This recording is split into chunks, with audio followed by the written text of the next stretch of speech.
Greetings, dear ones. I am Kryon, the magnetic service. My partner steps aside to such a degree that he has the ability, if he wishes, to listen or not. There was a time when he was glued to the message to make sure it was okay and had integrity. Now he knows it does. He relaxes with what's to come, especially this one. I want to talk personally to you about what you believe. I want to introduce to you a concept that you didn't expect. Beautiful. Dear ones, as human beings, you learn certain ways. When you were a child, most of your learning was by what was taught. What your parents gave you, what they taught you, what you learned in school. Your minds were like sponges and they took it all in. It shaped the way you thought and what you did and what you believed. When you became older, you had your own experiences to alter that. You had free choice to move, perhaps in a slightly different way than your parents gave you. And that became more conceptual. So you can see there are really a number of ways to learn. Most learning is done in a linear fashion, and it still is. Let us say that there was a concept of enlightenment that was new and that you wanted to know about, for it expanded the horizons of what you thought. And so you would then go to a meeting with pencil in hand. You'd go through the processes, the steps, you would learn, you'd write, you study, you practice. That's linear. It's tough to teach in a non-linear way, if not impossible. This is not an indictment of the process. It's an exposure of a new way of thinking. An exposure of non-linear teaching and receiving. And we've got some examples. And then something I want to tell you as well. It cannot be a process, dear ones. It cannot be a process. And everything to this point has been one. My partner, in his linear way, has put the items on the board for you to see. Number 1, number 2, number 3. It's the best he can do. Although they are conceptual, he still puts them one at a time on the board. Even in that, there's a bias for the one at the top is supposed to be the more important, the one at the bottom, the least. It's not that way. But that is the bias of how the human learns. Almost everyone in here has had the beauty and the opportunity at some age to fall in love. I would love to take you there now. In remembrance, if you're not already aware, of what that was like. Everything was fine. Didn't matter whether you had food the next day or not. Didn't matter what your friends thought or not. You were glued to the other person, and you were in love. And if it was reciprocated to the same degree, the world was perfect. It didn't matter who was fighting who or what was on the news that day. It didn't matter. Because there was a concept that was not a process, that is unexplainable, that you were sitting in the middle of it and cooperating with the other. a state of mind. And if I ask you right then, do you believe in love? You would give me a treatise. Poetry would flow out of you, even if you weren't a poet, because of what you were feeling. Belief was 100%. And you never wrote anything down. You never went to a workshop. Now this is what I want to show you. There are stages of belief, but they're none a process. Not one is a process. You're reaching an evolutionary stage of development where you cannot learn the same kind of things in a linear way. Now, don't get me wrong. The teacher can present them in a linear way, give them to you so that you can process and not become a process. You can cognize them. A new word. Cognize means that you pull them to yourself. You experiment with them until they are you. You don't learn them. You become them.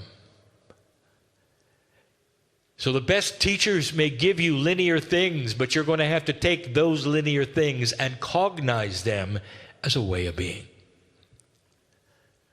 Eventually there'll be ways of teaching that are quantum, where you sit and absorb and there are no lists on the board. That's coming. Now, where is this going?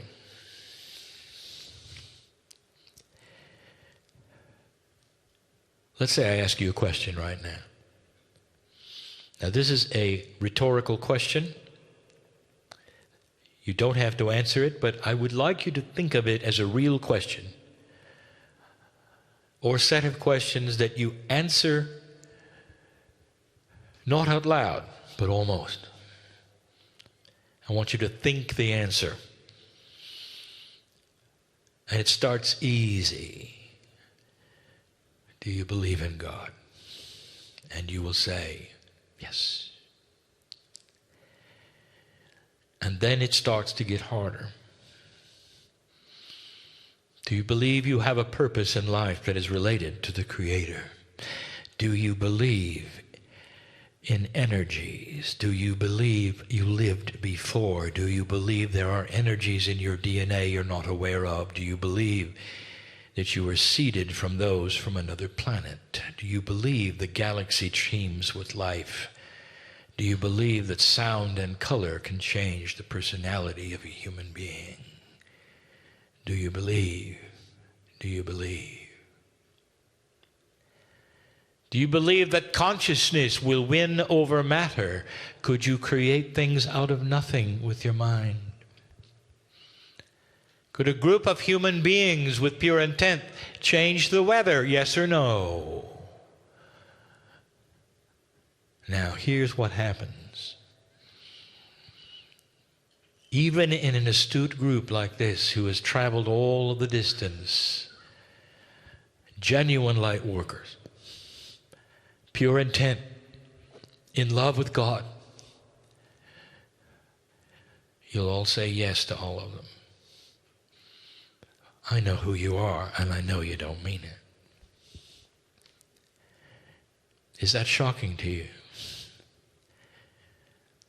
Here's a new concept, and I want you to think about this. When you were little, and you were uncertain, if you were fortunate to have loving parents, they'd take your hand and all was well. If you were afraid to go to new places, or it was upsetting or frustrating because you didn't know what was happening, you could always reach up and take your father's hand or your mother's hand, and it was fine. For they were a shield against that which was uncertain, and eventually moved you through it. And as they moved you through it, you cognized it. It became your reality, and the next time you were not as afraid. Some of you have lost the parents that did that. Some of you know that you have become your own hand to hold. There is no one bigger. Or is there? I want to invite you to a new concept. Listen to me.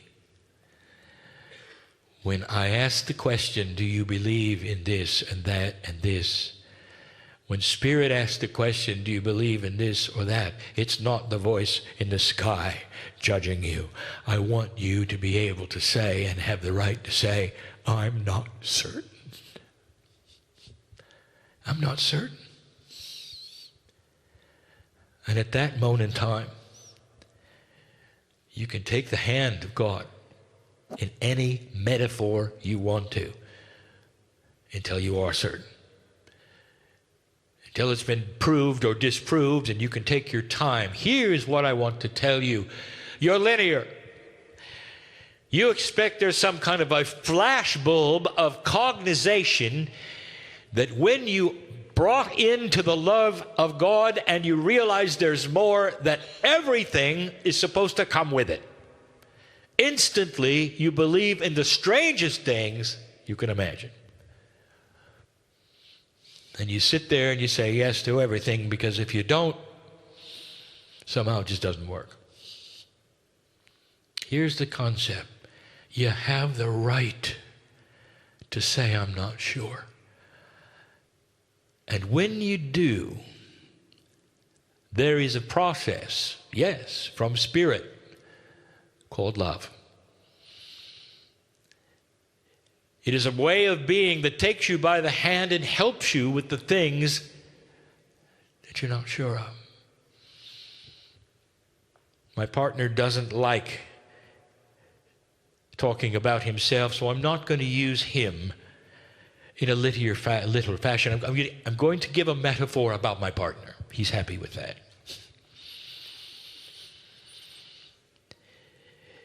When the engineer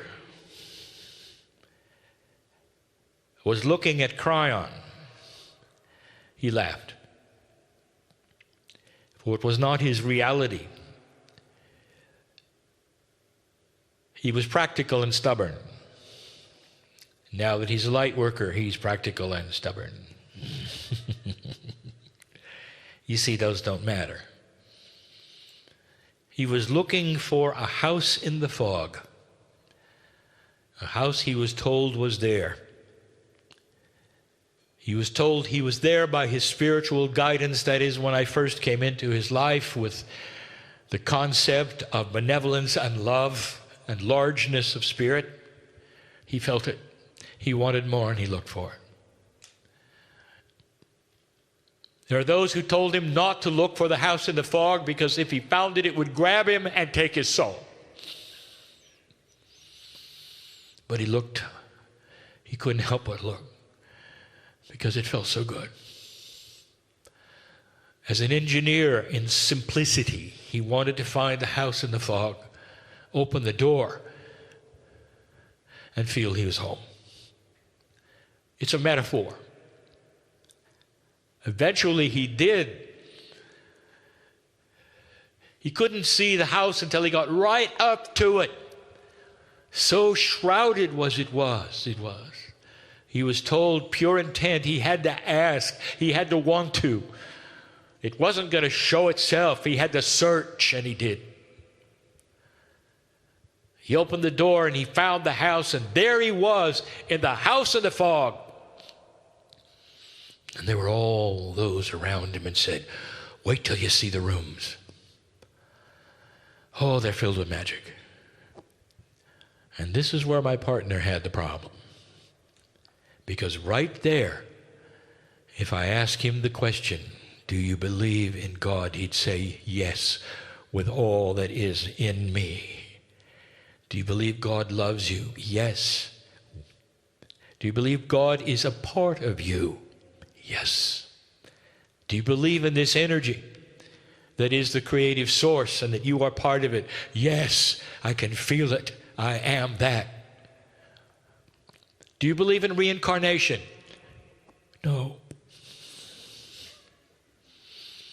Why? I'm not sure.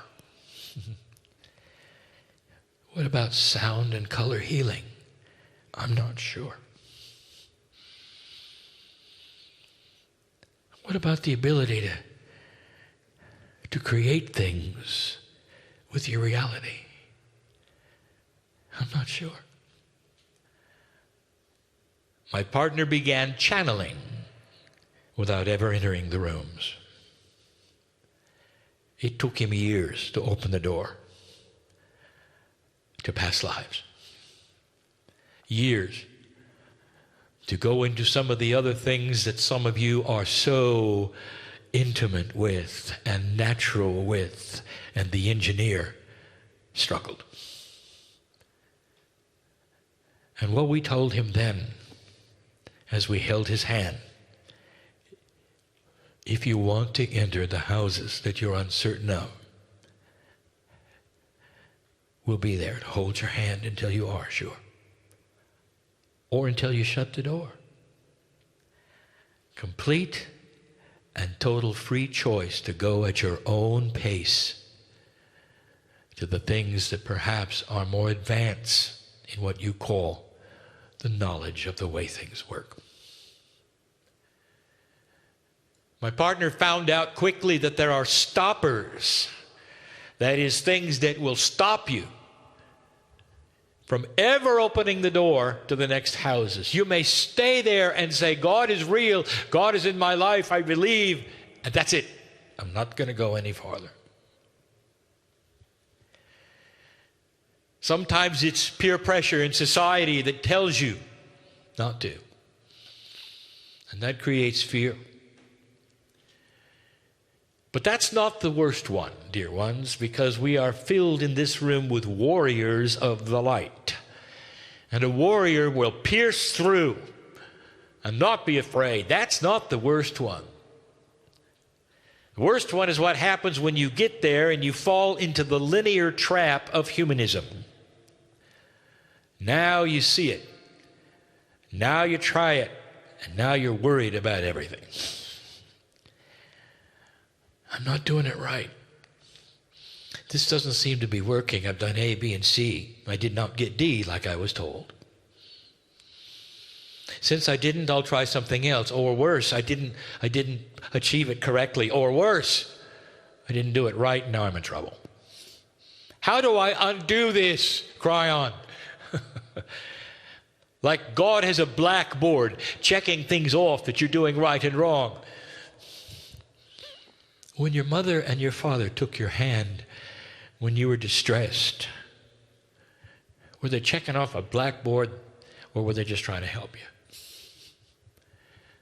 I want to tell you something. Warrior, I want the warrior to become a warrior. Stop it. Stop judging you because God does not do it. Why should you? This is linear human programming. And you don't need it. It's okay not to be certain. In fact, it's time to be honest. And here are the questions yet again. Now sit there in all love and honesty with yourself. Don't lie to yourself. And every single answer that you have for yourself, God is there listening and smiling because the answers are already known. The hand comes down for any of you with an answer that perhaps is different than the first time. Do you believe in a benevolent creator that is inside you? Do you believe that creator loves and cares about you? Do you believe you've lived before? Here we go. Is there any evidence in your life that you might be able to change who you are by pulling upon the past akash of who you used to be? And the more complex and conceptual it gets, the more you're able to say, I'm not certain. And I want you to be able to say that.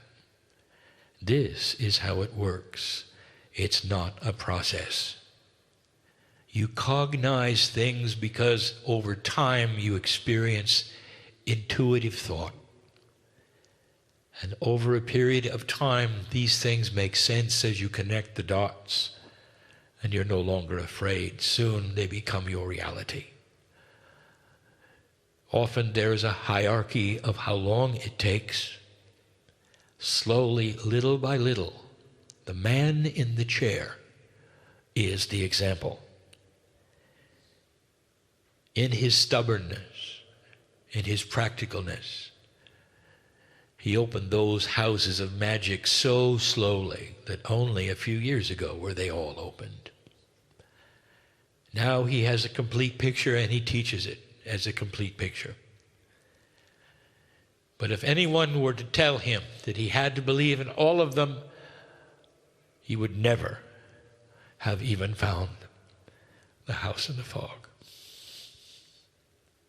Dear ones, the message today, it's okay not to be certain.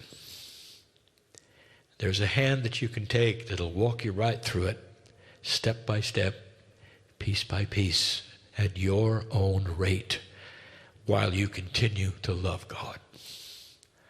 That's all we care about. That you find the seed inside, the seed that is the Creator. Blessed are the ones in the chairs and listening to this who have gotten what I'm talking about now. This is the land where we can speak these truths and you would understand them. And so it is.